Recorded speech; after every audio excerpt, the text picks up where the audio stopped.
It's his highest win rate champion, basically behind like Nidalee and some highest win rate champion besides the champions that are highest. I thought these were gonna have lower game counts when I looked at the other ones. I'm like, actually, it's 16 games in Nidalee, so he's just good at carry junglers as well. But Cloud9, they're the fastest Dragon team in the league, keeping that one up, snagging an Infernal. C9 looking for a contest, but I don't think they're seriously gonna do anything. Lack of anti-flash down in the mid lane. At most, it's gone in Gory. A little bit of CS, still but down, just actually. right before the timer, they get the Cataclysm down. He's got nowhere to run.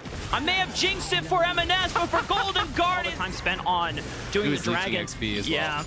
He was when you're sitting around mid, you are leeching XP pretty heavily from your mid lane. So I think he actually soaked a lot there. Oh, the all out, that might have been dangerous for Fudge, but he turns right on back. Then the Topho Strike cast, but it's not enough as Blabber comes in to save Fudge, and they get not gonna feel confident about trying to follow the all in.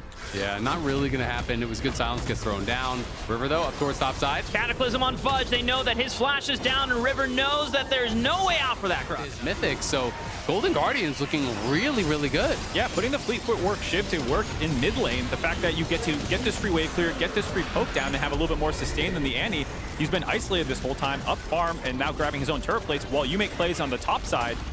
Huge stuff out of Golden Guardians here. 3,000 gold in the lead with what we thought was going to be a dominant. Stixxay away from the losing lane of Berserker and Sven. It's almost very similar to what Evil Geniuses did in spring 2000. Called, and so I think River was scared of getting stunned up under turret and ending up in an enemy jungle and ending up in a 4v2. So looking for M&S. That's his flash gone. Cataclysm, but Huhi with a flash, Glacial Fissure under the tower, and Stixxay with the green gun has the long range. I think Golden Guardians, the huge snowball. C9 looked like they were just poking around there. Fudge had TP, but actually stayed on the bot side, continuing to push. You can see Fudge moving over. It's Ben trying to move down and get some vision, but it's M&S in trouble. And M&S still doesn't have flash from before, so Licorice is taking this time. However, it's a stun from the anti-Tibbers, and Blabber's coming in, but he didn't even need Blabber there. M&S fights him all by himself. I mean, you go all out. You're disrespecting that damage. He still had Tibbers after that. So you're by Licorice feeling himself too much, maybe thinking, you know, even if he was able to find that kill, you have Blabber coming up because they were not contesting the Dragon. Oh, Glacial Fissure lands onto Blabber, but he still has a flash to play with and Heartbreaker, so he's not in real danger. Just guarantees that the charge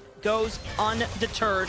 As Cloud9 maybe teleporting to the bottom side of the map. Fudge could be in danger, needs help taking out Gory here, and M&S is teleport right on in. He doesn't have flash, and he doesn't have a stun available. And then Gory's pushed off. It's going to be armor stacking, it feels like. You can see Thornmail, Iceborne. The Annie is behind, and that's the solo AP threat. So if Annie is behind, well, you just kind of stack armor and run at the Draven. He already has the last Whisper just play through sides. That's going to force Cloud9 back further.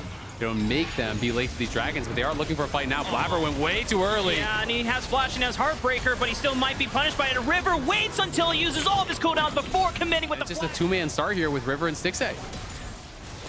Berserker's walking on up. Sven and gets vision into the pit, but they don't have a smite to be able to contest it with. It would be a miracle if somehow Cloud9 stole it, but River, if he has smite, they should be able to take it out. But Berserker cashes out as Hui was trying to give his life so they could guarantee the Baron, but giving a kill to Draven might have spelled disaster for Golden Guardians. Even if they get the Baron buff after they've lost 2 members in the trade, they're going to look for more, and Stixxay's got nowhere to run. That call might have just been what the end of Golden Guardians been, as Cloud9 surge. Start out this Dragon. And now it is less dangerous for Berserker to die in these fights because he's already gotten the big cash out from the first 20 minutes of the game. Golden Guardians still have Baron buff on 2 members here, but they want to fight this Dragon. They want to push Cloud9 off. 4,000 HP on it already. Blabber has smite available. Can he clutch it out from River? The EQ comes in. Blabber secures it, but a Cataclysm on multiple members of the Cloud9's backline. Stixxay surges forward, but Fudge pushes him off. Berserker's already taken on the fight. It's up to Blabber if he can look for the resets. He's now a prom. He's really taking, but he needs to look for more. Finally trying to find River, but Fudge gets taken out, and Stixxay still lives to take out Fudge. Tier 2 tower here either, so Stixxay's going to be able to take mid. They're just going to continue chasing Blabber, and they can get... I mean, you can hear the comms there as we're going to Sven die. You know, we just saw him in the replay have to blow his flash. Good tracking of summoner spells and cooldowns right there. Being able to jump on both backline members of Cloud9 and kill them, and then Stixxay play against the Cataclysm. And River has definitely been the MVP for Golden Guardians this game, just using the Cataclysm to exquisite combos and timings as M&S is forced to use the Tibbers because he knows that River was looking for another engage. Fissure onto Fudge, he's got no flash, that Crocodile's dead. Perfect tipper out of Huhi there to catch him right on the end. Berserker can't walk up and start autoing him, or he's going to be the one that gets ulted, and he's going to have to flash out. So M&S just has to drop tippers really early on. They're trying to clear out this wave with the tippers, but it's not going to happen. And now with Fudge down, Cloud9 has got to run here. No way they hold this inhibitor. Blabber is, I don't know if he's looking for a flank with these portals, and they already allow them to get Baron. I think if you give them Baron for free, you're never going to get access to that dragon. So Cloud9 going to try to make something happen. Berserker is way far forward by himself here, though. This is dicey. Does have flash cleanse this time.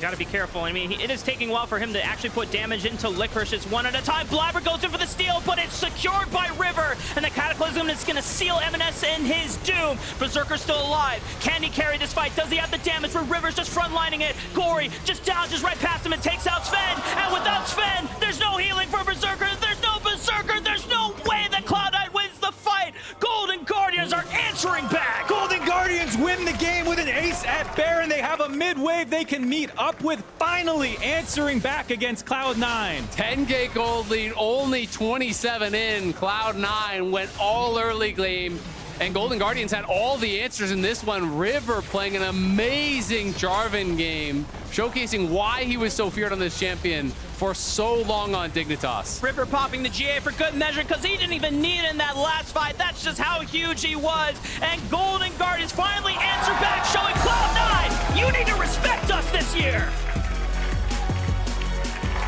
Golden Guardians continue their march.